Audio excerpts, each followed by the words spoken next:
मर गई, जिंदा हूँ माँ जी। क्या हुआ माँ जी? क्या हुआ माँ जी?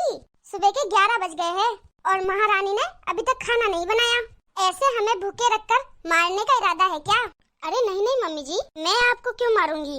वो दरअसल आपके बेटे को ऑफिस के काम से 2 दिन के लिए बाहर जाना था, इसलिए पहले उनके कपड़े प्रेस करने लग गई और फिर घर की साफ सफाई करने लग गई, इसलिए टाइम लग गया।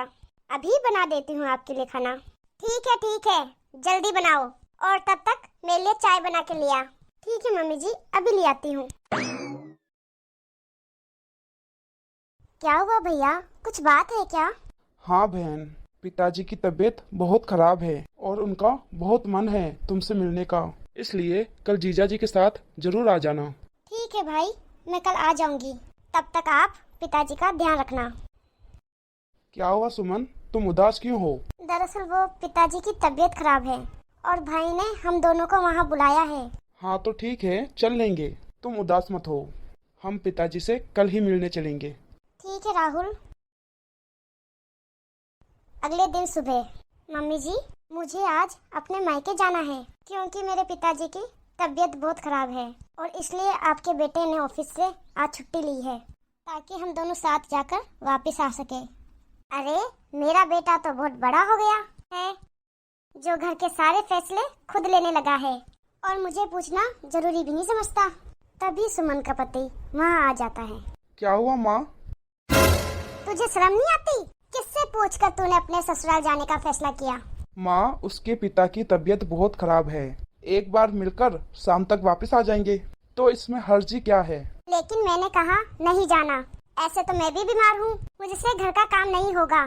ठीक है माँ, अगर आप मना कर रहे हो तो नहीं जाते हम। हाँ, और आगे से ध्यान रखना, कुछ भी फैसला ले उससे पहले मुझसे पूछ लेना, नहीं तो मुझसे बुरा कोई नहीं होगा। सुमन बेचारी रोती रह गई क्योंकि उसकी सास और उसके पति के सामने एक नहीं चली। जा, अब यहाँ खड़ी खड़ी रोती ही रहेगी क्या? जाकर मेरे लिए बढ़िया सा खाना बना के ला। वैसे भी अब तेरा काम हमारी सेवा करना है, तेरे पिता की नहीं। काम चोर कहीं की। तू क्या तेरी लुगाई के पीछे पीछे घूमता है? थोड़ा माँ के कहने से चल, फायदे में रहेगा। कैसा फायदा माँ? तू ना सुमन को कल उसके मायके ले जाना और उसके पिता से मिलवा देना और बातों ही बातों में तू उसके पिता से 1 लाख रुपए उधार मांग लेना और कह देना हम 2 महीने बाद आपके पैसे वापस दे देंगे। वापस कहाँ से देंगे माँ? अरे पागल, तू समझता नहीं है। 2 महीने के बाद मैं उन्हें पैसे देने के लिए मना कर दूंगी। कह दूंगी अपनी बेटी को दी हुई चीज कोई वापस लेता है क्या? उसकी बेटी भी तो हमारे घर रह रही है, तो उसको अपनी बेटी और उसके ससुराल वाले के लिए खर्चा पानी तो देना पड़ेगा ना। अरे वाह माँ, क्या दिमाग है आप में। ठीक है, मैं कल ले जाऊंगा उसे और पैसे भी ले आऊंगा। अगले दिन सुमन अपने मायके आ जाती है। दीदी, जीजा जी। हाँ भाई, कैसा है तू? और पिताजी कहाँ हैं? पिताजी कब से तुम्हारा ही इंतजार कर रहे हैं, जाओ मिल लो उनसे। पापा। अरे बिटिया, आ गई तू? और जमाई जी आप भी आए हो, मुझे बहुत अच्छा लगा तुम दोनों से मिलकर। पापा, अब कैसी है आपकी तबीयत? बस बेटा, तुझे देख लिया, अब ठीक हूँ। ठीक है पापा, आप दोनों बातें कीजिए, मैं आप लोगों के लिए चाय बना के लाती हूँ। पापा जी, आपकी तबीयत कैसी है अब? अब ठीक हूँ। कैसे मांगू उधार पैसे, कोशिश करता हूँ। क्या हुआ बेटा, कोई परेशानी है? जी पिताजी, मैंने एक न्यू बिजनेस में इन्वेस्ट किया है, बस उसमें 1 लाख कम पड़ रहे हैं। एक दोस्त से मांगता हूँ, वो बार बार नाटक कर रहा है, बोल रहा है कि 2 महीने बाद दूंगा, तो बस उसी की टेंशन है। अच्छा ऐसी बात है, चलो कोई नहीं, दे देगा वो, टेंशन मत लो। ये बूढ़ा तो बोल ही नहीं रहा कि मुझसे ले लो पैसे, क्या करूं? पापा जी एक बात बोलूं, बुरा नहीं मानो तो? हाँ हाँ बोलो। मुझे 1 लाख रुपए की जरूरत है, क्या आप मेरी मदद कर सकते हो? मैं 2 महीने बाद वापस दे दूंगा पैसे। हाँ हाँ बेटा, ले लेना मुझसे पैसे। और ऐसे ही सुमन के पिता राहुल को पैसे दे देते हैं और ऐसे ही धीरे धीरे कुछ दिन बीतते हैं। फिर से राहुल अपनी पत्नी को लेकर उसके मायके जाता है। मुझे 5 लाख उधार दो, अगर आपने पैसे नहीं दिए तो मैं आपकी बेटी को अपने साथ लेके नहीं जाऊंगा। बेटा, मुझे मेरे बेटे की शादी भी करनी है, कहाँ से लाऊं इतने पैसे? मुझे कुछ नहीं सुनना। अपने बेटे की पड़ी है तुम्हें, अपनी बेटी की नहीं।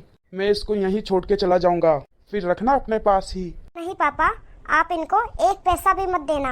ये लोग अच्छे लोग नहीं है। मैं इनके साथ वापस नहीं जाऊंगी, क्योंकि इनको इतनी भी शर्म नहीं आती कि एक गरीब बाप इतने पैसे कहाँ से लेके आएगा।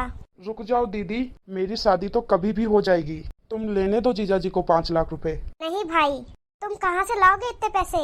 कोई नहीं बेटी, हम किसी से कर्जा या जमीन बेचकर दामाद जी को पैसे दे दूंगा, पर तेरा घर नहीं बिगड़ने दूंगा। ऐसे ही भाई और पिताजी मिलकर सुमन को समझा देते हैं और ऐसे ही सुमन के पिताजी राहुल को पैसे दे देते हैं और राहुल अपनी पत्नी को लेकर वहाँ से चला जाता है। अभी कुछ महीने ही हुए थे, राहुल और उसकी माँ ने फिर से साजिश रची। अब हम सुमन को डरा धमका के उसके घर भेजेंगे और उसे अपने मायके से प्रॉपर्टी से अपना हिस्सा लाने को कहेंगे। सुमन, अगर तुम्हें इस घर में रहना है तो तुम जाकर अपने पिताजी से प्रॉपर्टी में अपना हिस्सा मांगो। ये तुम कैसी बात कर रहे हो? मेरे पिताजी की प्रॉपर्टी मैं कैसे लूं? मुझे कुछ नहीं पता, जाओ और जाके हिस्सा लेके आओ, नहीं तो इस घर में आने की कोई जरूरत नहीं है। फिर सुमन अपने मायके आके अपने पिताजी को सारी बात बताती है। पिताजी, पिछली बार तो आपने मुझे समझा बुझाकर भेज दिया था, लेकिन अब की बार मुझे समझाने की कोशिश मत करना। मैं नहीं जाऊंगी अब अपने ससुराल, उन राक्षसों के पास। उस घर में इंसान नहीं, हैवान रहते हैं जो किसी के दुख और तकलीफों को नहीं समझते। अगर मेरी बहन मायके में रहेगी तो लोग कुछ न कुछ बातें बनाएंगे और मेरी बहन का घर बर्बाद हो जाएगा। हेलो जीजा जी, हमने अपनी बहन का प्रॉपर्टी में जितना भी हिस्सा है वह हमने उसके नाम कर दिया है। प्रॉपर्टी के पेपर कुछ ही दिनों में आ जाएंगे, इसलिए आज आप आ जाओ और मेरी बहन को ले जाओ। राहुल और उसकी माँ ये बात सुनकर बहुत खुश हो जाते हैं। ये तुमने क्या किया भाई? मुझे माफ कर दो दीदी, प्रॉपर्टी तो और आ जाएगी, पर बहन का घर उजड़ गया, वो वापस नहीं आएगा। तुम ठीक बोल रहे हो बेटा, हमें बस हमारी बेटी की खुशी ही चाहिए, प्रॉपर्टी नहीं।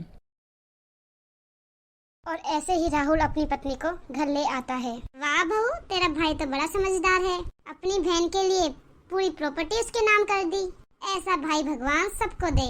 अगली सुबह सुमन के पास उसके चचेरे भाई का फोन आता है और कहता है, बहन, तेरे पिता और तेरे भाई ने दोनों ने जहर खा लिया है, दोनों ने जहर खा लिया है और दोनों इस दुनिया में नहीं रहे। तुम जल्दी से आ जाओ।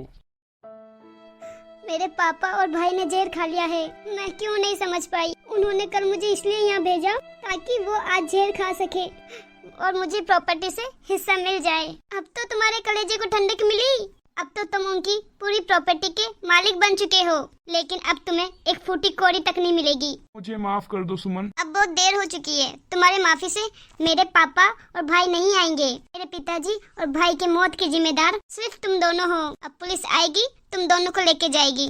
तुमने ही उनको ऐसा करने को मजबूर किया है। अब तुम दोनों को मैं कभी माफ नहीं करूंगी।